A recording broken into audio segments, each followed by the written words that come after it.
இதில் தண்ணி ஊற்றி ஒரு 2 டைம் அரிசியும் பருப்பும் ஊறுறதுக்குள்ளேயே 2 டைம் வாஷ் பண்ணிடணும். வாஷ் பண்ணிவிட்டு அதுக்கப்புறம் அதே டம்ளரில் 6 டம்ளர் ப்ளஸ் ஒரு 1/2 டம்ளர் நல்ல தண்ணி ஊற்றி ஊற வச்சிடணும். இப்போது இதில் 2 டைம் கழுவியாச்சு. அதே எந்த டம்ளரில் அரிசி எடுத்தோமோ அதே டம்ளரில் 6 டம்ளர்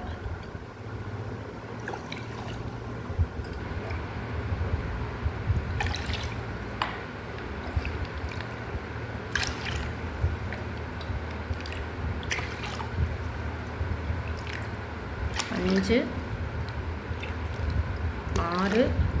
6 டம்ளர் ஊற்றிட்டு, இது பழைய அரிசிங்கிறதுனால ஒரு 1/2 டம்ளர் தண்ணி சேர்த்து ஊற்றுறேன். புது அரிசியாக இருந்தால் நீங்கள் 6 டம்ளர் கரெக்டாக எந்த இதில் மெஷர்மெண்ட் பண்ணுறீங்களோ அதுலேயே ஈவனாக டபுளாக எடுத்துக்கணும்.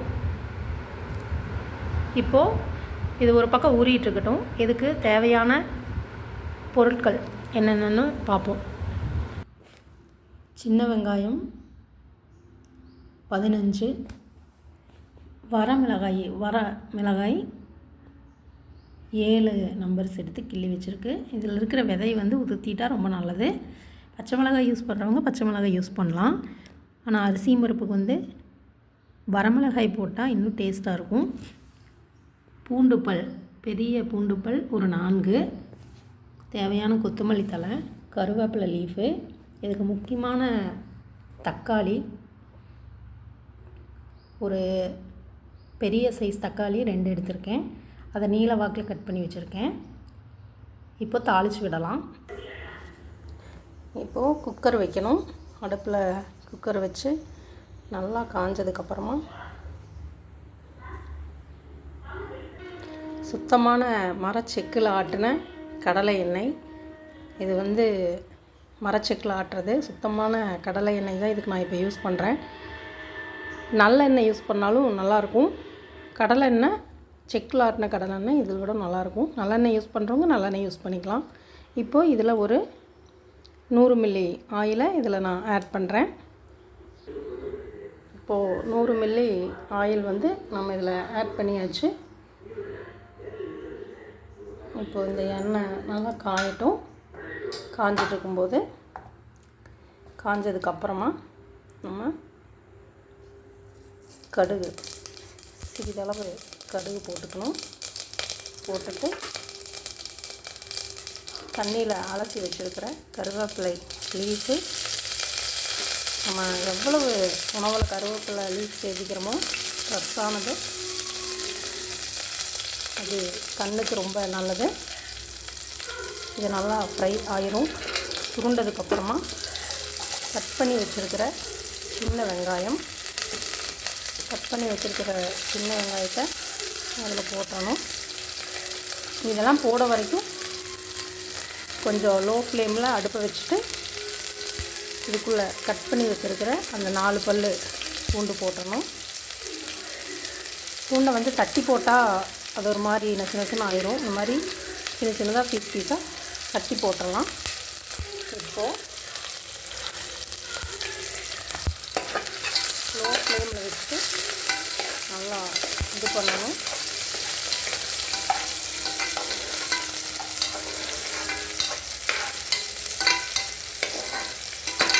முழு வெங்காயமாக போட்டால் கொஞ்சம் லேட் ஆகும்.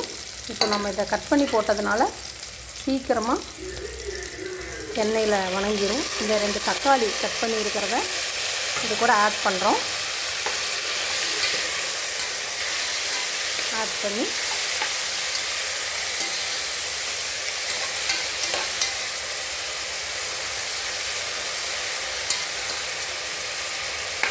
இது இதாகிட்டு இருக்கும்போதே இது கூட நம்ம விதையை எப்போவுமே கட் பண்ணிவிட்டு உதுத்திடணும்.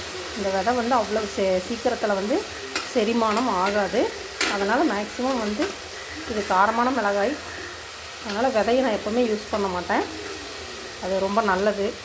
விதையை உதுத்திட்டு இந்த 6 வரமிளகாயை சுத்தமாக எடுத்துட்டு நம்ம இதில் போட்டுடுறோம்.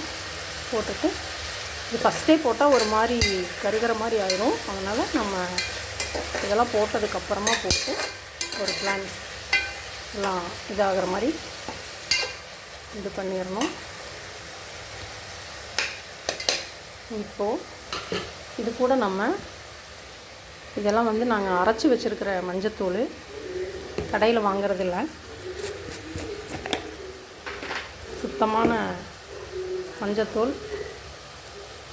ஈரோடு மாவட்டத்துக்கு பக்கத்துலேங்கிறதுனால எங்களுக்கு வந்து சுத்தமான மஞ்சத்தூள் வந்து இங்கே கிடைக்கும். அது வந்து தேவையான அளவு மஞ்சத்தூள் போட்டு, அரிசியும் பருப்புக்கு வந்து ஃப்ளேவர் கொடுக்கறதே இந்த மஞ்சத்தூள் தான். நல்லா போட்டு இதையும் ஒரு மிக்ஸு பண்ணிடணும்.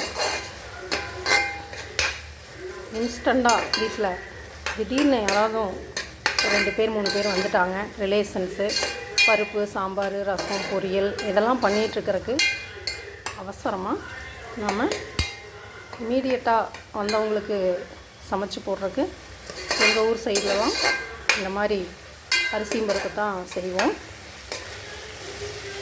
இதில் நம்மளுக்கு தேவையான எல்லாமே இதில் வந்துடுது. பருப்பு வந்து தனியாக செஞ்சு தான் சாப்பிடும்போது ப்ரோட்டீன் எடுக்கலாம். ஆனால் அரிசியும் பருப்பு கூட பருப்பு கலந்துறதுனால ஆல்ரெடி இந்த தக்காளி பார்த்திங்கன்னா நல்லா மிங்கிள் ஆயிரும், நல்லா ஒரு கலர் கொடுக்கும். எல்லோ வித் ரெட் ஒரு கலர் கொடுக்கும். இது அப்படியே இதாகிட்டுருக்கட்டும். இப்போது இதுக்கு தேவையான அளவு கல்லுப்பு போட்டு, இதுக்கு தேவையான அளவுக்கு 3 டம்ளர் நம்ம ரைஸு எடுத்துருக்கோம். 2.5 டம்ளர் ரைஸு, 1/2 டம்ளர் பருப்பு எடுத்துருக்கோம். இதுக்கு தேவையான அளவு கல்லுப்பு எப்போவுமே யூஸ் பண்ணணும். பொடியுப்பு வந்து நம்ம அவாய்ட் பண்ணிக்கிறது ரொம்ப நல்லது. கல்லுப்பு வந்து யூஸ் பண்ணுறது ரொம்ப நல்லது. நல்லா இந்த மிங்கிள் ஆகிரும், உப்போட மெல்ட் ஆகி நம்ம சாப்பாட்டுக்கும் சேர்ந்து போகிறதுனால பார்த்தா உப்பு நிறையா இருக்கிற மாதிரி தெரியும். ஆனால் சாப்பாட்டில் கலக்கும்போது உங்களுக்கு சரியாயிரும். இப்போது இது ஒரு 5 நிமிஷம் இதாகிட்டு இருக்கும்போது நம்ம ரைஸ் ஊற வச்சுருக்கோம். இந்த ரைஸ் வந்து ஊற வச்சுருக்கோம் ஆல்ரெடி 2 டைம் கழுவி அரிசியும் பருப்பையும் ஒன்றா மிக்ஸ் பண்ணி கரெக்டாக ஒரு 40 நிமிஷம் ஊற வச்சாச்சு. இப்போது இதில் இருக்கிற தண்ணியை மட்டும் நம்ம இதில் சேஞ்ச் பண்ணுறோம். ஏன்னா இது அளந்து ஊற்றின தண்ணி, இந்த தண்ணியோட அளவு வந்து நம்மளுக்கு மெஷர்மெண்ட் கரெக்டாக இருக்கும். இப்போ இதில் ஊற்றிட்டோம். இந்த ரைஸும் பருப்பும் அப்படியே இருக்கட்டும். இப்போ இந்த தண்ணி லைட்டாக கொதி வரும்போது தான் இது 2ஐயும் மிக்ஸ் பண்ண போகிறோம். அதில் இப்போ இதை அப்படியே ஹை ஃப்ளேம் பண்ணி நம்ம ஒரு மிங்கிள் பண்ணுறக்காக ஒரு லைட்டாக ஒரு கிளறி இதோட மூடியை வச்சு லைட்டாக மூடி வைக்க போகிறோம். ஏன்னா மூடி வச்சா கொஞ்சம் சீக்கிரமாக இதாயிரும். அதனால் லைட்டாக இப்போது லைட்டாக இதை அப்படியே சும்மா மூடி வைக்கலாம். ஃபுல்லாக கவர் பண்ண வேணாம். அது கொதி வர வரைக்கும் சும்மா அப்படியே மூடி மட்டும் லைட்டாக அப்படி ஓப்பனாக இருக்கிற மாதிரி மூடி வச்சுக்குவோம். இப்போது நல்லா தண்ணி கொதிக்க வரைக்கும் வெயிட் பண்ணுவோம். இப்போது தண்ணி வந்து சலசலன்னு கொதிக்குது ஒரு ஓரமாக. இப்போது நம்ம என்ன பண்ணணும், ஃபுல்லாக கொதிக்கணுங்கிறதெல்லாம் இல்லை. இப்போது இந்த அரிசியும் பருப்பும் நம்ம ஊறிடுச்சு நல்லா. இதில் மிக்ஸ் பண்ணிடுறோம். இதை வந்து மிக்ஸ் பண்ணிவிட்டு ஃபுல்லாக மிக்ஸ் பண்ணுறோம். இப்போது ரைஸ் வந்து மிக்ஸ் பண்ணியாச்சு. மிக்ஸ் பண்ண ரைஸை நல்லா அப்படி கலக்கி விட்டுட்டு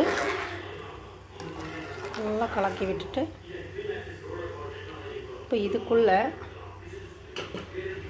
லைட்டாக கடலை எண்ணெய், அது எதுக்காகனா நம்ம லைட்டாக ஒரு 2 ஸ்பூனு கடலெண்ணெய் ஊற்றுனா இந்த சாதம் வந்து பளபளன்னு வரும், உதிரியாக வரும்.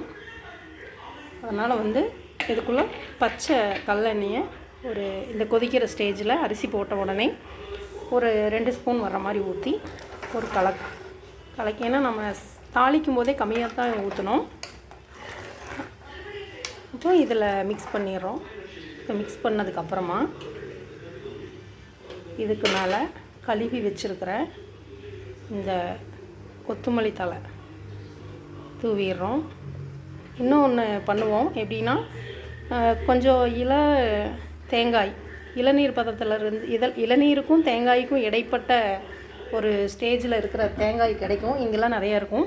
அந்த தேங்காய் ஒவ்வொரு நாளைக்கு கிடைக்கும்போது அதை நல்லா உடச்சி எடுத்து சின்ன சின்ன சின்ன சின்ன பீஸாக லேசாக கட் பண்ணி இந்த தாளித்து விடும்போதே இந்த தக்காளி போட்டதுக்கப்புறம் மிளகாய் போட்டதுக்கப்புறம் அந்த தேங்காயும் பொடி பொடியாக ஒரு 3 டம்ளருக்கு ஒரு 20 பீஸ் லேசாக வர்ற மாதிரி சின்ன சின்ன சின்னதாக பீஸ் பண்ணி அந்த தாளிப்புக்குள்ளேயே போட்டு ஒரு பெரட்டி அதுக்கப்புறம் இதெல்லாம் மறுபடியும் பண்ண எல்லா இன்க்ரீடியன்ஸையும் சேர்த்து பண்ணும்போது அந்த தேங்காயில் இருக்கிற டேஸ்ட்டு வந்து ஃபுல்லு இந்த ரைஸில் இறங்கி நம்ம சாப்பிட எடுக்கும்போது ஒவ்வொரு வாய்க்கும் ஒவ்வொரு தேங்காய் பீஸ் வந்து நம்மளுக்கு வரும். அது ஒரு வித்தியாசமான டேஸ்ட்டாக இருக்கும். அடுத்த முறை நான் அந்த மாதிரி ட்ரை பண்ணும்போது கண்டிப்பாக வீடியோ அப்லோட் பண்ணுறேன். இப்படி வந்ததுக்கு உடனே நம்ம வந்து குக்கர் மூடி போட்டுடலாம்.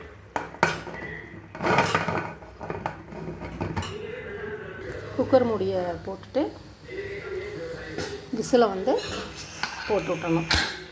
இப்படி நம்ம கொதித்ததுக்கப்புறமா விசில் போடும்போது ஒரு 2 விசில் வந்த உடனே நம்ம எடுத்துடலாம். ஏன்னா ஆல்ரெடி அது நல்லா கொதித்த கண்டிஷனில் தான் இருக்குது.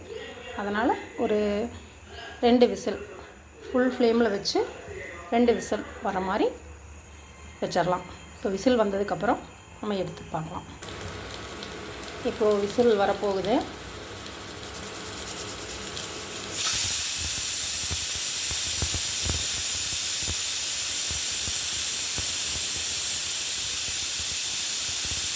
இது கொஞ்சம் லாங் விசிலாக தான் வரும்.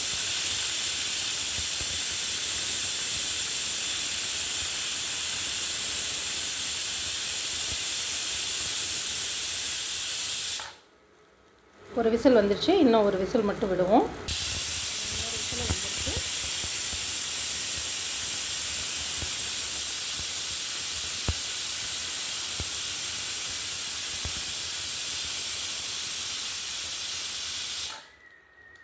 வயசானவங்களாம் சாப்பிட்ற மாதிரி இருந்துச்சுன்னா 3 விசில் விட்டுறலாம். ஏன்னா நம்ம சாப்பிட்டா அது பளபளன்னு இருந்தால் கொஞ்சம் நல்லாயிருக்கும். ஆனால் கொஞ்சம் வயசானவங்க யாராவது வீட்டில் இருக்கிற மாதிரி இருந்தாங்கன்னா அவங்களுக்கு சாப்பிட்றக்கு ஈஸியாக இருக்கிற மாதிரி ஒரு 3 விசில் விட்டிங்கன்னா அவங்க சாப்பிட்ற கொஞ்சம் எளிதாக இருக்கும். அதனால் நான் 3 விசிலாகவே விட்டுட்டேன். இன்னொரு விசில் வந்துடுச்சுன்னா அடுப்பை ஆஃப் பண்ணிடலாம். இன்னும் ஒரு விசில் மட்டும் வரட்டும்.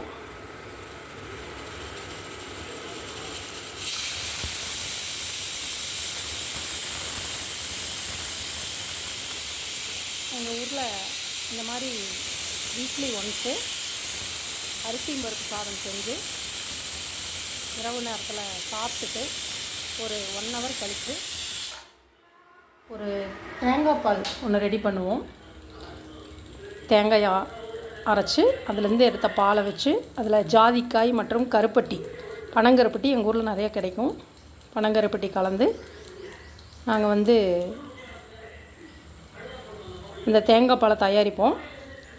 இது சாப்பிட்டு முடிச்சுட்டு ஒரு 1/2 ஹவர் எல்லோரும் பேசிகிட்டு உட்காந்துருந்துட்டு தூங்க போகிறதுக்கு முன்னாடி அந்த தேங்காய் பாலை வந்து நாங்கள் ஆளுக்கு ஒரு டம்ளர் ஒரு 200 மில்லி வர மாதிரி ஒவ்வொரு டம்ளராக ஆளுக்கு ஒரு டம்ளர் குடிச்சிட்டு படுத்துருவோம். அது வந்து ரொம்ப ஹெல்த்தானது.